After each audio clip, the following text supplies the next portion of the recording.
तैमूर राणा को दिल्ली ले आया गया है। एनआईए की टीम उसको एक विशेष विमान से अमेरिका से लेकर आई है। तैमूर राणा पाकिस्तान की सेना में पहले डॉक्टर था और बाद में वो कनाडा का नागरिक बन गया। राणा को हत्या, आपराधिक साजिश और देश के खिलाफ जंग छेड़ने के मामले में आरोपी बनाया गया है और इसके ऊपर यूएपीए की धाराएं भी लगाई गई हैं।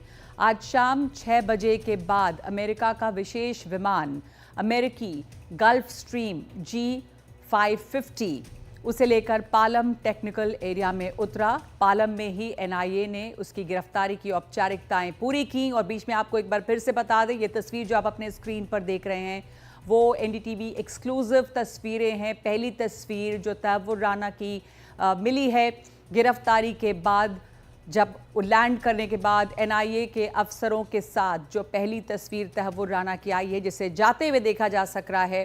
पीछे से आप देख रहे हैं, बीच में तैमूर राणा है और उसके दोनों तरफ में एनआईए के अधिकारी हैं। तो सबसे पहले ये तस्वीर आप देख रहे हैं एनडीटीवी पर, एक्सक्लूसिव तस्वीरें तैमूर राणा की गिरफ्तारी के बाद। ये पहली तस्वीरें हैं। तो गिरफ्तारी की औपचारिकताएं जो हैं पूरी कर ली हैं एनआईए ने। एनआईए ने पहली बार इस मामले में आधिकारिक बयान जारी किया है और बताया है इस मामले में अमेरिकी और भारतीय एजेंसियों के बीच तालमेल काफ़ी अच्छा रहा, ये एनआईए ने कहा है।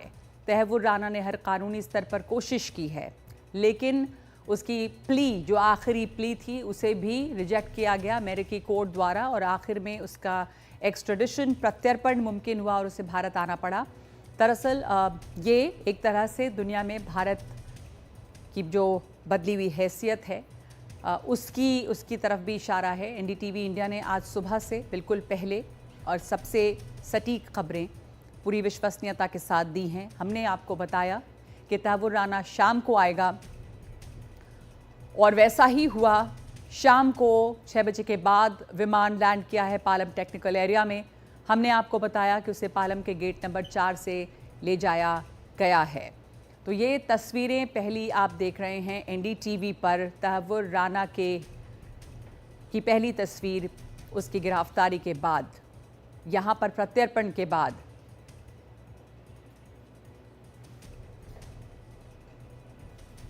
राजीव रंजन के पास सबसे पहले चलते हैं। एनआईए दफ्तर के बाहर मौजूद है राजीव रंजन। इस वक्त आपके पास क्या अपडेट है? एनआईए की कस्टडी में है तैमूर राणा और पूछताछ हुई, एनआईए का बयान भी उसके बाद आया है। राजीव, आपके पास और क्या जानकारी दे रहे हैं? साथ साथ दर्शकों को हम बता दें कि तस्वीर जो आप देख रहे हैं वो तैमूर राणा की पहली तस्वीरें हैं जो दिखाई दी हैं सबसे पहले टीवी पर, एनडीटीवी पर आपने देखा इसे। ये गिरफ्तारी के बाद एनआईए की टीम के साथ पहली तस्वीरें हैं तैमूर राणा की। राजीव, देखिए, एनआईए ने साफ तौर पर प्रेस रिलीज के जरिए ये बता दिया है कि जो तैमूर राणा की गिरफ्तारी हो चुकी है। एनआईए हेडक्वार्टर के बाहर देखे तो सुरक्षा के इंतजाम अभी जिस तरह के सुबह का है, बिल्कुल जस के तस बैरिकेटिंग लगाया था, बना हुआ है। और यहाँ पर ये रूट जो है अभी भी आम रास्ते खोला नहीं गया है। आप अगर एनआईए दफ्तर के सामने की बात करें तो वहाँ से कोई भी मूवमेंट नहीं हो सकता है, केवल मीडिया वाले का मूवमेंट हो सकता है। और यहाँ का जो अगर मेट्रो स्टेशन की बात करें तो गेट नंबर 2 जो है वो सीधे जो है एनआईए दफ्तर के बाहर खोलता है, उस गेट को भी बंद कर दिया गया है। जो जानकारी मिल पा रही है पटियाला हाईकोर्ट में पेशी। राजीव, आपको 1 मिनट के लिए रोक रही हूँ। पालम पे हमारे साथ मौजूद है हमारे सहयोगी पालम टेक्निकल एरिया में मुकेश सिंह सेंगर। मुकेश, आपने ये तस्वीर भी हमें सबसे पहले भेजी। मुकेश के पास सीधे चलते हैं। मुकेश, देखिए नगमा, जो तैमूर राणा है उसकी पहली तस्वीर सामने आई है जो कि हम एनडीटीवी पर अपने दर्शकों को दिखा रहे हैं। इस तस्वीर में हम देख सकते हैं कि किस तरह से तैमूर राणा एक ब्राउन कलर का जो गाउन है वो पहने हुए खड़ा है और जो एनआईए के अधिकारी हैं उन्होंने उसके हाथ पकड़ रखे हैं। और ये तस्वीर पीछे से ली गई है क्योंकि सुप्रीम कोर्ट के बहुत सारी रूलिंग भी है कि आप किसी आरोपी का इस तरह से चेहरा नहीं दिखा सकते हैं। लेकिन एक बात साफ तौर पर देखने में आ रही है कि जो तस्वीर हमने पहले देखी है, यानी कि जो तस्वीर 2008 की है उसके पहले की है तैमूर राणा की, उस तस्वीर से इस तस्वीर में तैमूर राणा काफ़ी अलग नज़र आ रहा है। वो काफ़ी, उसकी उम्र काफ़ी दिख रही है, उसके बाल सफ़ेद हैं, दाढ़ी उसकी सफ़ेद है और लंबी उसने दाढ़ी रखी हुई है। उसके अलावा उसने चश्मा लगाया हुआ है और उसने सैंडल पहनी हुई है जो तस्वीरों में दिखाई दे रहा है। तो एनआईए के अधिकारियों ने उसको अपनी शिकंजे में लिया हुआ है, उसको पकड़ा हुआ है। तो तस्वीरों में साफ तौर पर देखा जा सकता है कि राणा के न केवल हुलिये में बदलाव हुआ है, बल्कि राणा की बढ़ती उम्र के चलते उसकी कदकाठी में, उसके चेहरे में और उसकी पूरा जो बॉडी लैंग्वेज है, इन सब में बदलाव हुआ है। और राणा पहले के मुकाबले काफ़ी बुजुर्ग नज़र आ रहा है। अभी उसकी उम्र करीब 64 साल है। जो हमला हुआ था मुंबई में वो 2008 में हुआ था, तो उस समय उसकी उम्र काफ़ी कम थी, लेकिन अब 64 साल उम्र है। और उम्र इस तस्वीर में उसकी उम्र जो बढ़ती उम्र है वो साफ तौर पर दिखाई दे रही है। तो जो एनआईए के अधिकारी हैं उन्होंने फॉर्मली तौर पर तहाबुर राणा को एयरपोर्ट पर ही अरेस्ट कर लिया था। ये खबर भी हमने सबसे पहले दी थी दर्शकों को कि राणा को जैसे ही राणा लैंड हुआ उसके बाद एयरपोर्ट पर ही उसका जो अरेस्टिंग मेमो है वो भरा गया और कागजी कार्रवाई के बाद उसको एयरपोर्ट में अरेस्ट कर लिया गया। और अब उसको 8 बजे के बाद यानी कुछ देर बाद कभी भी पटियाला हाउस कोर्ट में पेश किया जाएगा। पहले तो ये था कि उसकी पेशी शायद वीडियो कॉन्फ्रेंसिंग के जरिए होगी, लेकिन फिलहाल उसकी पेशी अब फिजिकल हो रही है। एनआईए उसको फिजिकल तौर पर ले जा रही है और राणा को दिल्ली पुलिस के अलावा एनएसजी के जवान भी एस्कॉर्ट कर रहे हैं, क्योंकि राणा की सिक्योरिटी एक बड़ा कंसर्न है, इसीलिए एनएसजी को भी इस काम में लगाया गया है। एनएसजी के जवान राणा को एस्कॉर्ट कर रहे हैं और कुछ ही देर में पटियाला हाउस कोर्ट में उसकी पेशी होगी। जी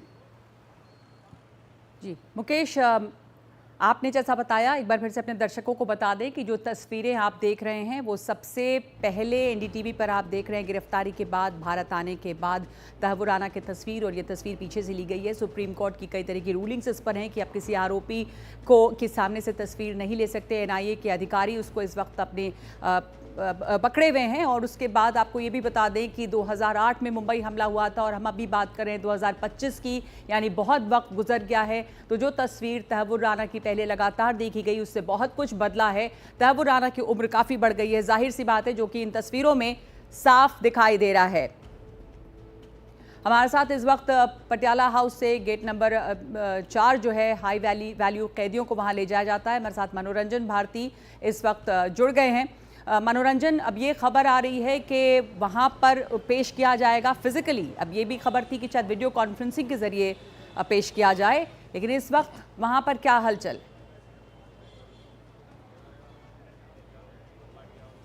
देखिए, मैं अब जो है पटियाला हाउस कोर्ट में हूँ। गेट नंबर 4 पे आप देख सकते हैं। मैं अपने कैमरा सहयोगी धर्मेंद्र जी को बोलूँगा कि ये दिखाएं। आप देख सकते हैं पूरा पुलिस का पूरा बंदोबस्त है यहाँ पर, हर जगह जो है पुलिस है और पूरी राणा को यहाँ पे लाया जाने वाला है। और यही वजह है कि यहाँ पे सुरक्षा काफ़ी कर दी गई है। पूरा मीडिया का जमावड़ा है। जैसा कि आप जानते हैं कि तहव्वुर राणा को अब से थोड़ी देर पहले जो एनडीटीवी के साथ एनएसजी और एनआईए की टीमें थी, साथ में जो है सीनियर ऑफिशियल्स भी थे।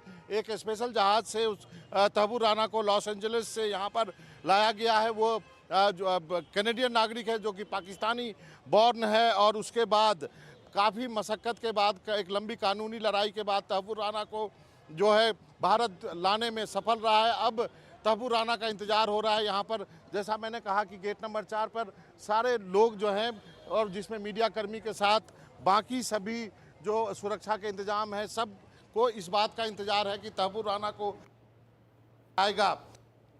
वहाँ पर मेरे ख्याल से मनोरंजन काफ़ी सिग्नल में भी प्रॉब्लम है, क्योंकि हाई सिक्योरिटी जोन है और जैमर्स भी लगे होते हैं। तमाम तरह की सुरक्षा एहतियात लिए जाते हैं, इसलिए आपकी आवाज़ बार बार कट रही है। शुभांग भी हमारे साथ मौजूद हैं। शुभांग ठाकुर वहाँ पर ही मौजूद है पटियाला हाउस पे। तो शुभांग, अभी इंतज़ार है कि तहव्वुर राणा को वहाँ पर लाया जाएगा। एनआईए ने उसे अपने कब्जे में ले लिया है, अपने कैद में ले लिया है और वहाँ पर उसकी पेशी हो रही है।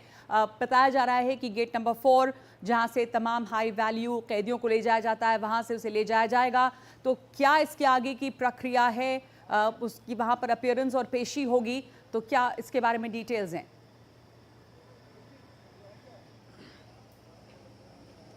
बिल्कुल, देखिए काफ़ी इंतज़ार फ़िलहाल भारतीय सुरक्षा कर्मियों को करना पड़ा और अब लेकिन भारत की तहसील पर राणा आ चुका है।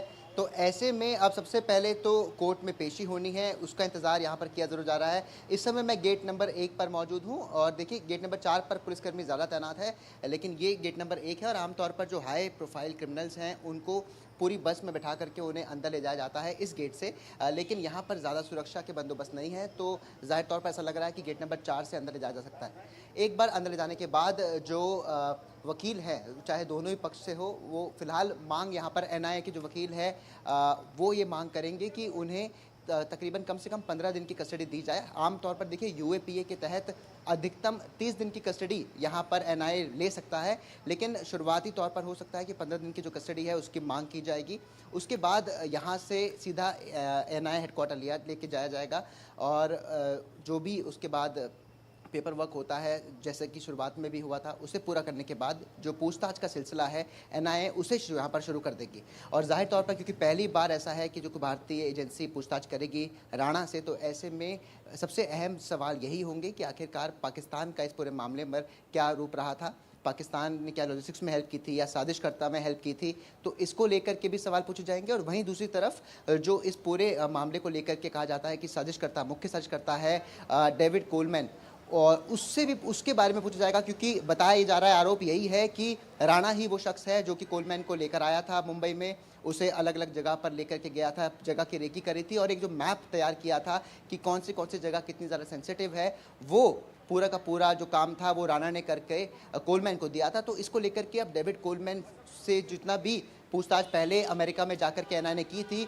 उसके बिहाफ पर 2011 में एनआईए ने एक चार्जशीट दायर की थी, लेकिन क्योंकि वो पूरी नहीं हो पाई थी, तो अब जो आगे की जांच है वो एनआईए यहाँ पर ज़रूर करेगा कि आखिरकार सवाल जवाब पूछे जाएंगे राणा से, और राणा से जानने की कोशिश की जाएगी कि आखिरकार क्या कुछ और रुख या क्या कुछ ऐसी बातें हैं जो पहले छुपाई गई थी लेकिन अब उन्हें सामने आना चाहिए। और उसके बाद जाहिर तौर पर जो पाकिस्तान है वो ज़रूर अभी डरा हुआ यहाँ पर दिखाई दे रहा है, तो देखना ये होगा कि आखिरकार क्या कुछ नए खुलासे इस पूछताछ में होंगे। जी तो हमारे साथ में तमाम हमारे सहयोगी जुड़े हुए हैं। राजीव रंजन भी एनआईए ऑफिस से हैं। राजीव, वापस आपके पास आऊँगी। यहाँ पर एनआईए ऑफिस के पास में भी एक पहले एनआईए के शिकंजे में अब है तहव्वुर राना, और उसके बाद उसे भी पेशी के लिए ले जाया जा रहा है पटियाला हाउस। आगे की क्या प्रक्रिया होगी? और अभी कस्टडी में एनआईए के रहेगा तहव्वुर राना, उससे पूछताछ की जाएगी।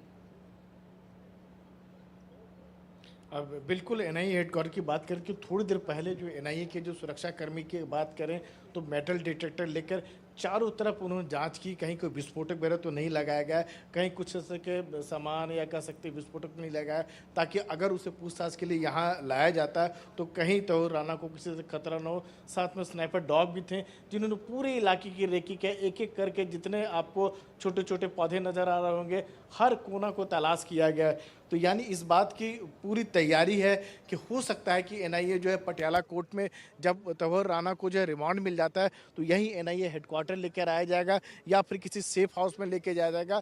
सबसे बड़ी बात एनआईए आईबी के साथ बात करें, रॉ की बात करें, इन सब की कोशिश यही हो कि राणा के जरिए जो पाकिस्तान की जो करतूत है, जिस तरह के पाकिस्तान के जरिए आतंकी ने भारत पर हमला किया, वो सारे राज एक एक करके बाहर लेकर आया जाए और पाकिस्तान की सेना और पाकिस्तान सरकार का इन्वॉल्वमेंट को फिर से दुनिया के सामने लेके आया जाए। किसने मदद की या यहाँ पर किसने रेकी करने में मदद की, किसने फंडिंग की, किसने आतंकियों के हथियार मुहैया कराई, कैसे कराची से मुंबई आतंकी आते हैं वो ऐसे नहीं आ सकते हैं, तो सारी चीज़ों की वहाँ की ट्रेनिंग उनको कब दी गई, उनकी प्लानिंग कब की होगी और कौन कौन लेवल पर अफसर शामिल थे आतंकी समूह की बात करें। अभी भी ये नहीं भूलना चाहिए कि मुंबई हमलों का जो मेन जो गुनाहगार है अभी भी हमारे पकड़ से बाहर है। जो हाफिज सईद की बात करें या लखवी की बात करें या फिर डेविड कोलमैन की बात करें,